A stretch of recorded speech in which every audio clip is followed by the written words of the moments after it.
Hey, Ryan Reynolds here for Mint Mobile. You know, one of the perks about having 4 kids that you know about is actually getting a direct line to the big man up north.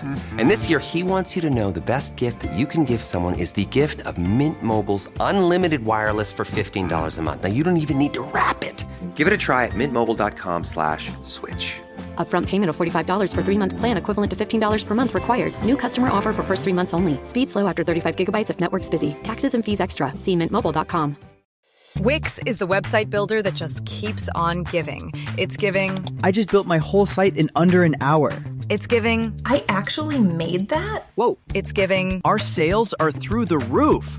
So whether you need help expressing yourself or just need something to make your life easier, Wix has you covered. Try it out at Wix.com. Nurses, we just want to thank you for everything you do. We are ShiftKey.com. Log on today and connect to open PRN shifts in your area. Work when you want, where you want. You can even get paid next day. ShiftKey.com. Start today.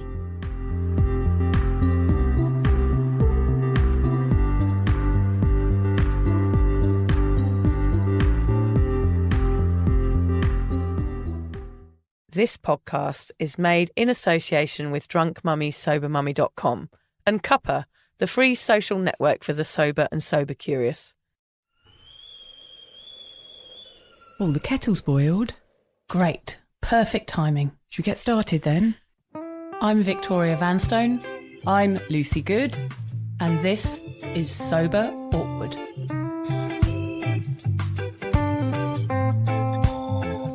Right, Lucy, over to you. Thanks, Vic. So whatever stage you're at on your sober journey, and Vic and I are at completely different stages, you'll know that life without booze can at times feel, what do you reckon? Awkward. Lucy and I invite you to listen to our podcast where we discuss the realities of sobriety, the good, the bad, the ugly, and the cringingly embarrassing. Our honest and open chats will help you discover what it really means to be sober. Yes, we're here like a dodgy bottle of port from your nan's drink cabinet to take the edge off sobriety. And together we can learn how to feel the awkward and do it anyway.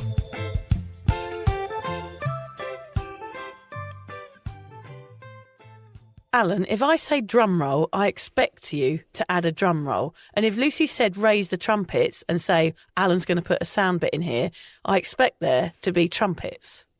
Well, you didn't buy the sound effects. Oh, yeah. He wants me to buy the sound effects now. That's how much our relationship has deteriorated since we've been here. He won't even give me a free trumpet sound. I think we need to find another studio, Lucy. And he could have told us before that we had to pay for it. I didn't know we were being charged for like a... Instead, we've left a blank gap where the drum roll was meant to be and where the trumpets are. I feel like a right wally. Yeah, I don't know whether the listeners realise, but last week there was a few gaps where Alan was supposed to put some nice sounds. But when we listened back after I'd released it to the minions, there was no sounds in there. It's just blank spaces with air. But in all honesty, we've worked out the reason why. It's because all of our lives are completely chaotic. Yeah, that is totally right. Alan's got 4 kids. I mean, we've got how many kids between us? 8 children between the 3 of us. Yeah. Yeah, it's just chaos. I Even mean, more than that. 9 children between us, haven't we? 4, 5, 6, 7. Yeah, 9 children. 9 children, yeah. So our lives are chaos and he forgot. So I'm not really angry with him. He's allowed to forget, but also he's never going to get any money out of me. Just so he knows when he's listening back to this. Never going to happen. Oh, he's done the finger again. Oh, never going to happen, yeah. He's just going to not open the door to the booth and let us out one day. Oh, God, I don't think here forever. I don't think I could spend longer than an hour in here. It's not like the TARDIS, is it? It's smaller when you go in. At least we've got a light today. Usually yes, we're in here in the dark. It's like being stuck in a cupboard, isn't it? It really is. And I think it's so funny because we're on the Sunshine Coast in Australia. It is not like you would imagine it to be. No, we must get a photo of us in the booth today. I'll share it with all of you people on Cuppa and everywhere else. I just wanted to tell you quickly, Lucy, about a guy I met on the beach yesterday. It really made me laugh. Where I live, if you go for like a beach walk, there's a little platform before you head down to the beach. And every afternoon there's the same blokes that sit there having a beer, watching the sun go down, checking for waves. You know, the real Aussie surf dudes with their tinnies and their, what are those things they call them? They hold their beers in. Surfboards? No, not surfboards. The things they hold their beers in. Oh, my God, what are they called? Oh, stubby holders or something. Stubbies. Yes, stubbies. The stubbies are the cans. Stubbies are the cans. Yes, the stubby holder, that's right. So I always say hello to them. One guy came up to me and said, "Oh, have you seen the moth?" I was like, "What are you talking about, the moth?" He said, "Oh, haven't you seen the moth tonight?" And he told me this. There's this guy in Majimba, where I live, who, after parties, he's kind of like the hanger-on, the final person at every party in Majimba. And he gets thrown out. And then he wanders around the streets looking for houses with lights on so that he can go and find people to have an extra beer with. And all the people in Majimba know when he's coming and all turn their lights off and hide. And they're hiding from the moth. It's a perfect name for someone who does that. He's attracted to the light because he's trying to find an after Was he party. out and about? I mean, why were they looking for the moth? Shouldn't you be hiding from the I moth? don't know. Where's the moth? They just love him, I think, because they just think it's funny that they've got a mate called the moth. We should make it our mission to find this guy. I mean, how old is he? Is he hot? Yeah. I was the moth for many, many years, I would say. Stumbling around Brighton trying to find a light on and an after party. Yeah. Not a good look. Anywhere to have a drink, to drink with someone. Yeah. Which is funny because it kind of goes against what we're talking It about does, today, actually, which is more about drinking on your own. Yeah. Good to see there's still people out there who do want to drink with other people, even if it is at 3 a.m. Filling our space where we used to be. Yes. I mean, someone else is doing it and we don't have to anymore. Carrying the torch. Yeah. Now, I've got a present for you, Vic, because about a year ago, no, about how long ago was it? 2 months ago, Lucy. 2 months ago, Vic had her 4-year soberversary. Yes. And life has been so chaotic for us between then that we haven't actually caught up as much as we usually do. No. And last time I forgot to bring it. And this time I only brought half of her present. God. And that's why we're saying we've got chaotic lives, because we're incapable of doing anything right. So here is half of your present to congratulate you on being sober for 4 years. It's not me out. I hope it wasn't something that was alive when you bought it and it's taken 2 months to get to me and now it's a corpse. Actually, it's funny you say that. Oh, God. I hope it's all going to be okay. Oh. Because it has been wrapped up like that, sitting on our table for ages. Oh, so and it's got now something a gap. inside. It's not a goldfish, is it? Oh, what's in here? Oh, they look packaged. Oh, anything that says nut butter is up my street. They're bliss balls. Oh, yes. So it's a little pot with bliss balls in it. But the idea was, this present's been really a disaster from beginning to end. There was meant to be 4 in there for each year It's of a your beautiful sobriety. But I couldn't fit 4 in. Well, it's 4 things. It's the bliss balls and the pot. So thank you, Lucy. Yes, I will maybe, enjoy those after my dinner tonight. Well, you could say there's a lid as well. So that's next year's present. That's next year's lid. Oh, yes. Don't have to give me anything then. And I'll give you the other half next time. Oh, thank you, Lucy. I'm guessing the other half is another bliss ball. No, I ate that. Oh, bitch. Well done on Thank being you. 4 years sober. You are my guru. I look up to you. Oh, whatever. And get on with the show. Yeah, whatever. So we are in a bit of a crazy space today because we've all kind of got here with our own stories of disasters that have happened throughout the day. Vic's another hospital visit. Vic's husband was in the hospital with her daughter. He thought they'd broken her wrist. Luckily, it was just a sprain. I think Alan's daughter's put something in the oven and might be about to burn the She's house home alone. down. Yeah. I've been stuck in terrible traffic trying to get down here. But we're here. Yeah, but we are here. And we've got a really good topic today. So what are we talking about, Vic? Behind closed doors. Yes, we are. It's a topic we've already touched on in other episodes, and we've been meaning to do an exclusive chat about it for a while. But we fast-tracked it to the top of our long, meandering and, quite frankly, weird topic list at the request of a few listeners. Yep, there's no doubt the pandemic will have exacerbated the problem of people drinking more at home and made it the norm. Well, that and the emergence of alcohol delivery services, which means we have booze at our fingertips 24/7. Don't get us started. Grr. Anyway, I don't have either of those excuses since I mastered it pre-pandemic and pre-Jimmy Brings, and can personally vouch that it was the beginning of my downhill spiral and a new, very messy phase of my life. Can chatting about it on this podcast help others who are stuck in this relentless rut? Yes, I love a good relentless rut. Not rutting. Rutting like a deer. I haven't had one for a while. I'm rutting like a relentless deer. Well, we certainly do hope so, Lucy. Otherwise, why are we sitting in this stinking hot booth on a Friday night? Goodness knows. Stay tuned, listeners, as we discuss how normal life events can force us behind closed doors with our clinking bottles of booze, and why it has a sinister side effect and can quickly change your drinking habit from social to so what? No one can see me, so I'll have another. We'll discuss the somewhat warped mindset that comes with drinking at home. And most importantly, what do you do if you're sinking several bottles of Sav from the perceived safety of your sofa and you can't seem to snap out of it? Well done, Vic. That was quite a difficult sentence. It was like very impressed. The pheasant plucker. I'm not a pheasant plucker. I'm a pheasant plucker son. I go around plucking pheasants till the pheasant plucker comes. Well done. Thank you. While you were reading that sentence, I was thinking, will she make it or won't she? Judging my reading. reading. Is she going to fuck it up? She's bound to fuck it up. Look, honestly, I blame life in general for forcing us to retreat into our homes to drink. I like to blame everything else other than myself, of course. Of course. That's probably why I drank for so long. Yep. Actually, you could stop there. Yeah, that's the it. podcast. Done. It was everyone else's fault. Yeah, everyone else's fault. I'll carry on. Yeah. There are many reasons that we do it. Of course, there's a worldwide health pandemic that made us stay in our house. Yeah. And almost forced us to drink. And let's talk about some of the other reasons why people are starting to drink more behind closed doors. And I guess number one for a lot of people is parenthood.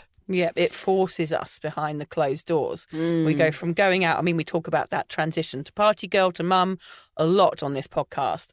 And that it means you're out and then you're in. It's simple as that, isn't it? So you try and bring the party home. You try and bring the party home. Yeah, and it's very difficult. It's very shocking. Parenthood is not what you expect. It's kind of frightening. Yep.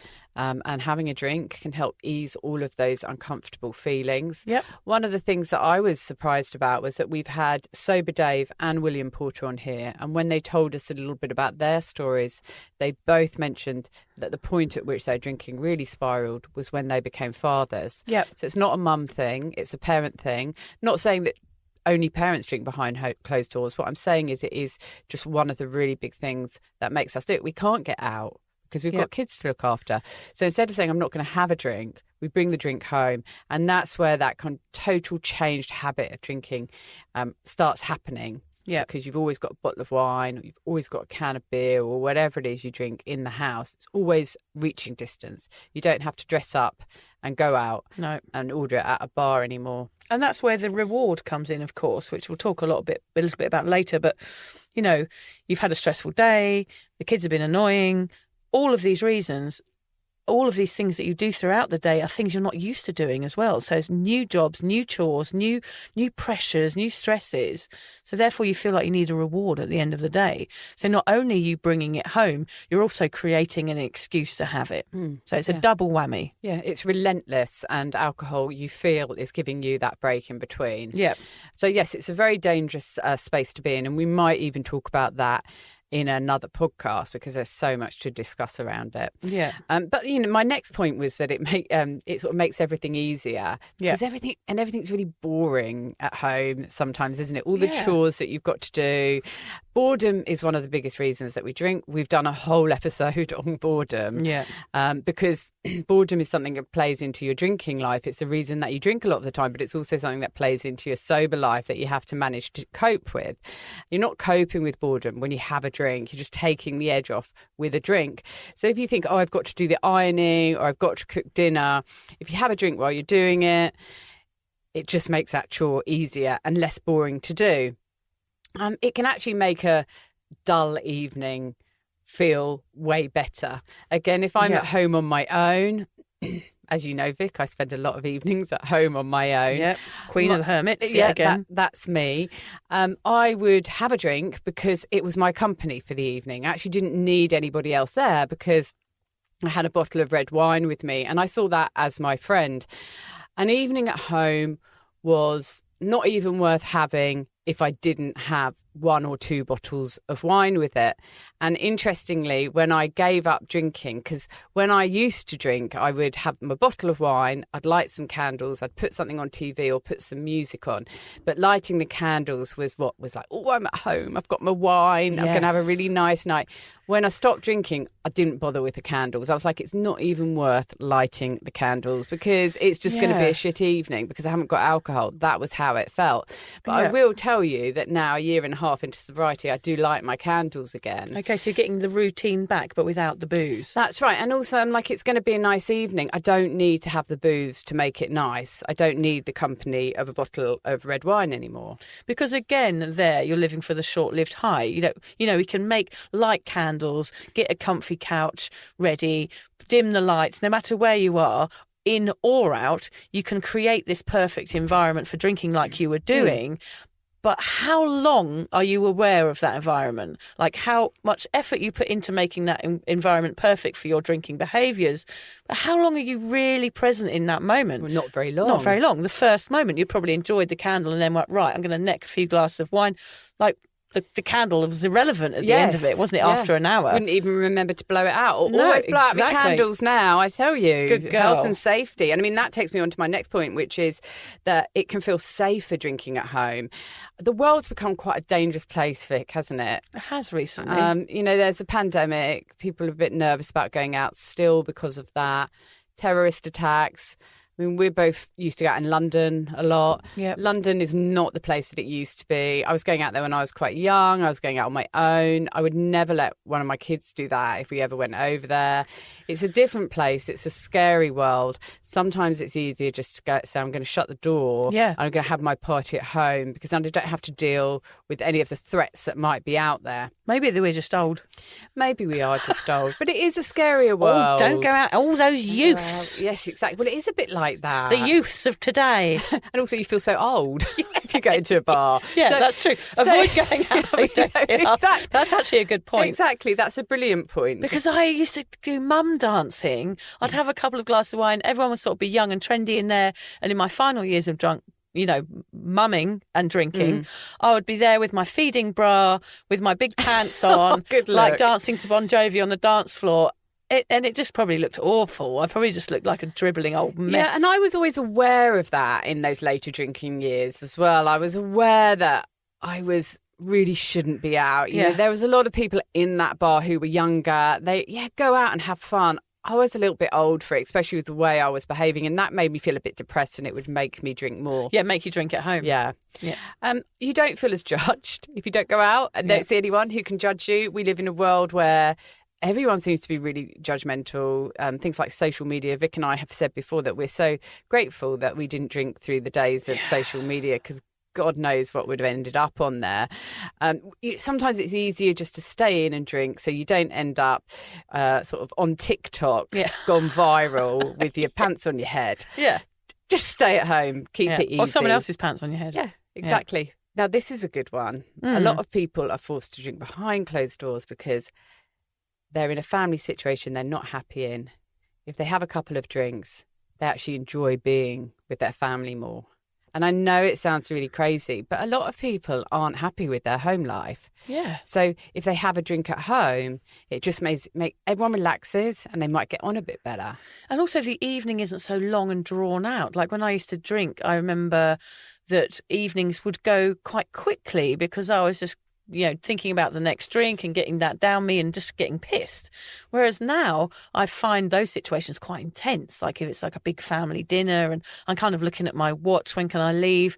Because I find it harder to interact with people just because I'm sober now and everybody else is drinking. It's just a harder way of being. I'm not saying it's worse. It's not. It's better.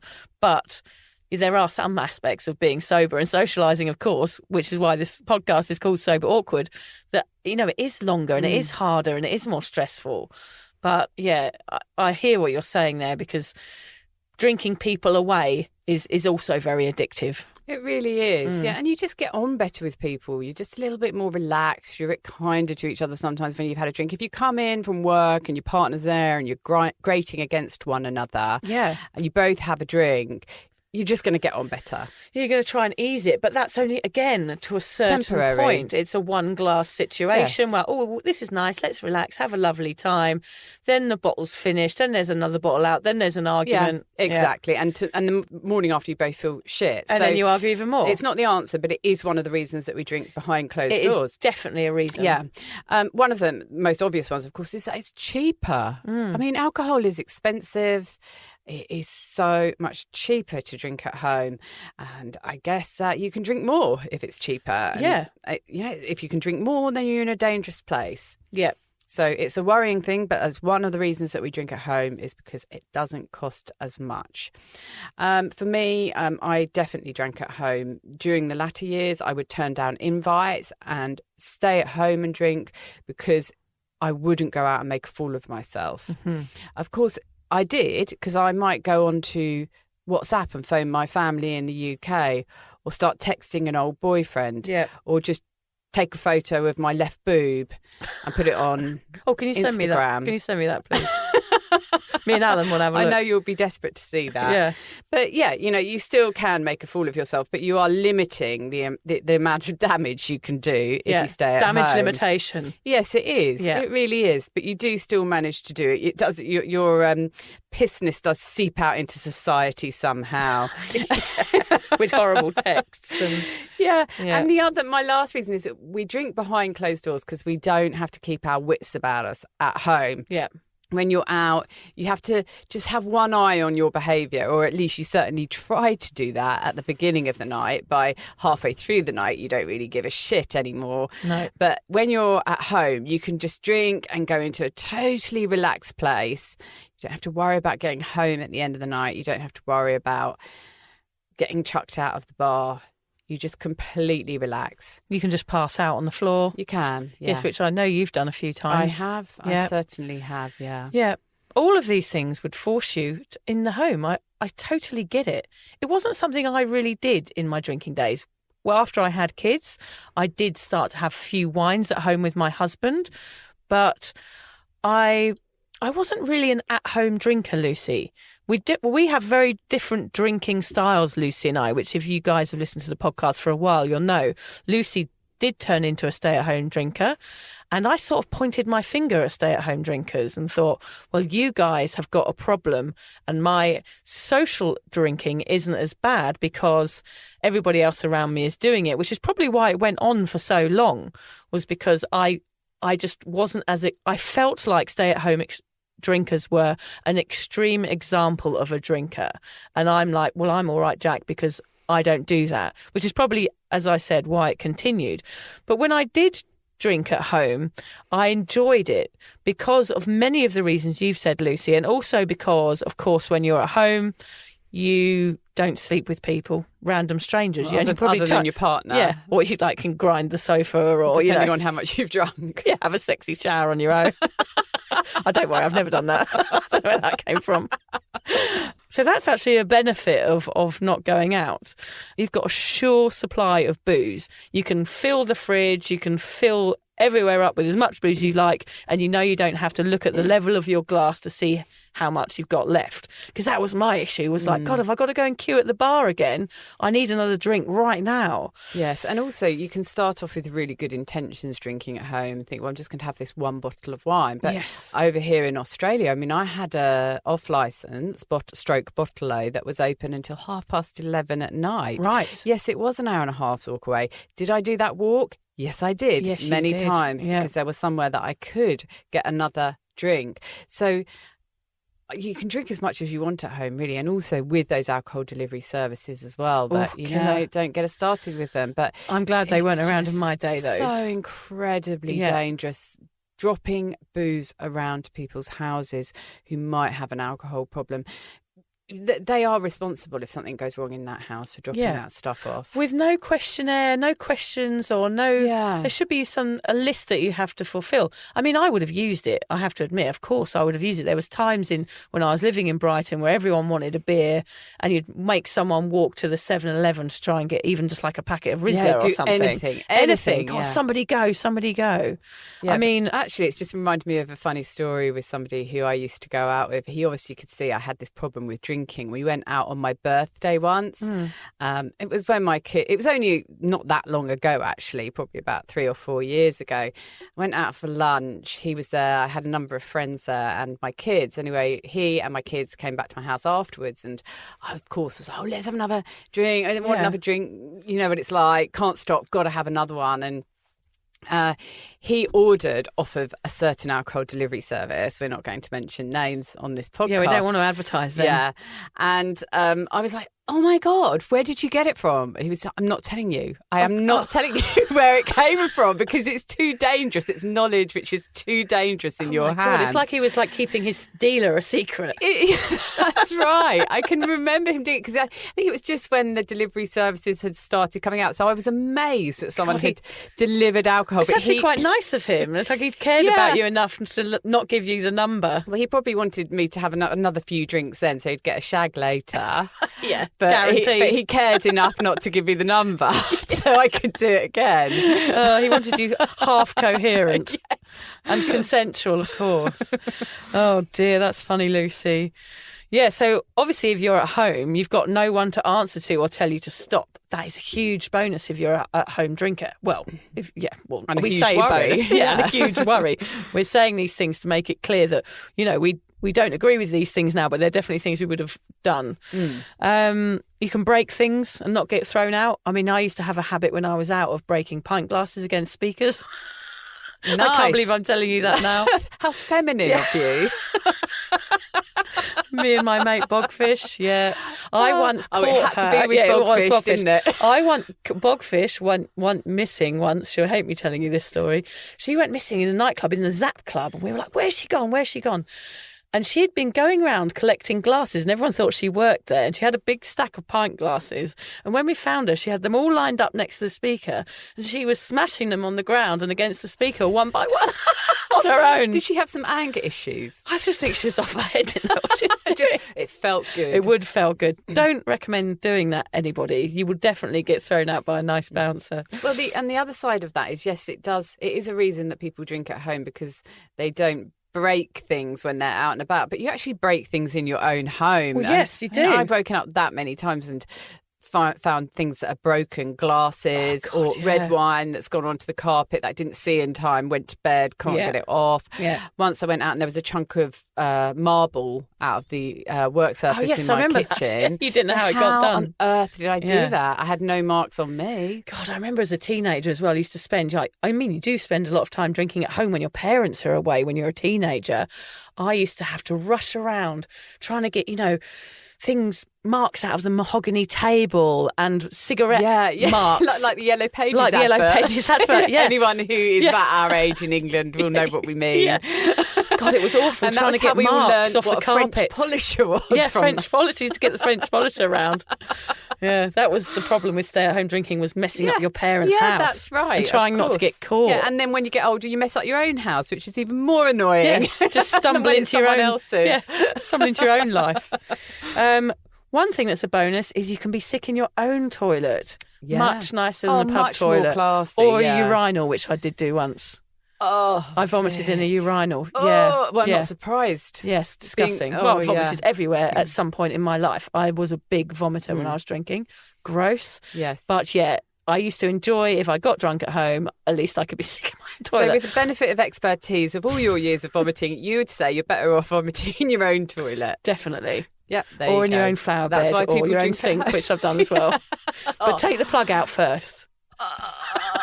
Or you've got one of those drainer things in it. Yeah, take that out. Oh dear. Gosh, Lucy, the shame shed is in full force today. The freedom of sinking as low as you like. There you go. Yeah, well, that's kind of the judgment thing as well, isn't it? Which I was saying earlier. You just can just be as awful and as drunk and as comatose and as crazy hideous. as you like. You can sit there with sick down the front of your top if you want. Yeah, lovely.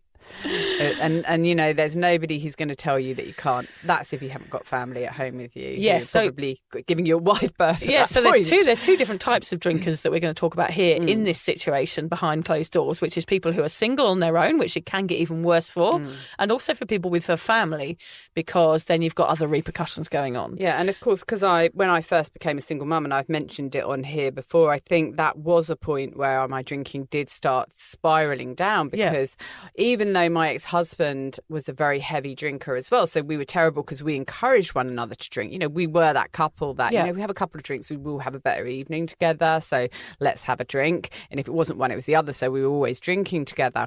And then when I separated and I was a single parent with very young kids, and as we know, with young kids, you can get away with drinking, they don't really notice. I started drinking and I realised that was quite cool, that there was nobody there to say, you know, maybe don't have another. You've had enough. All that patronising, you've had enough. No one would say that to me. So, yeah, definitely as a person alone at home drinking, it's a really, really dangerous bind to get yourself into. Yeah. Apparently, there are people on this planet who can have a glass of wine and then leave the rest sitting around the house for a week or so. Really? Fascinating species of human indeed, Lucy. They are. Then there's us, and most likely you, if you're listening. So why, for people such as ourselves, can drinking behind closed doors be so very dangerous?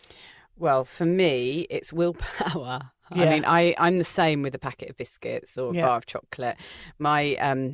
My daughter's boyfriend's mum bought my daughter and her boyfriend a massive Ferrero Rocher Easter egg for Easter, and they put it in they had a little bit. I don't know how they did that. It just really annoys me when people do that. It does annoy me. Anyway, put it in the fridge, and it was massive. I could not open the fridge without seeing it. And then my daughter and her boyfriend went away to Brisbane for 3 nights. Yeah, the whole thing. By the time they got back, I'd eaten it all. I'd bought them another box of Ferrero Rocher to say, I'm so sorry. I just couldn't help it. It was there. Don't ever leave it in the fridge if you don't want it to be eaten. And then I gave them this box of Ferrero Rocher. Within that night, I was creeping downstairs to their room to see if there are any left. I was like, no wonder I was such a pisshead. I'm terrible. Once it's in your brain, it's like you create it. Like, I want one. So therefore, you're creating the need for it yourself. Yes. And also, same with wine. It's like saying, I may as well just get rid of it and then it's done, because it's messing with my head. Yes. You know, thinking about drinking, I'm just going to drink the bloody stuff and then it's done, as if I'm doing something really good and just getting the chore out of the way. I'm just having an image of you, like, in your horrible jammies, like chocolate all over your face. Yeah, that's what it was like. Not caring about anybody, just like, I'm just going to eat the whole fucking thing. Yeah, got to get rid of it. Cursing them for leaving it in the fridge. Why would you leave it there? Why didn't they eat it? Why aren't other people pigs like me? Funny. And of course, for people such as ourselves, Vic, and we talked before about how drinking at home is so much cheaper, but you pour yourself a glass of wine, and it is not a glass of wine that you would get in a restaurant. It's probably about 4 times larger than that. Probably. I mean, you see those memes, don't you, of people with those massive glasses of wine and astronaut helmet size. Yeah. I used to say I'd like an astronaut helmet size glass of wine to the barman when I was out. But was that big enough? It wasn't even big enough. That's how big their head Fish was. bowl. That's what I wanted.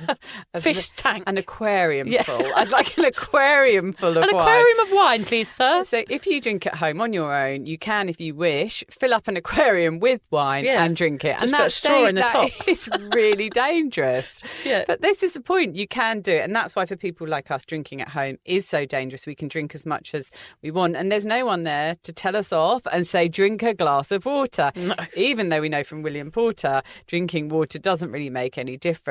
You've still got to process the alcohol, which is what causes the hangover. Exactly.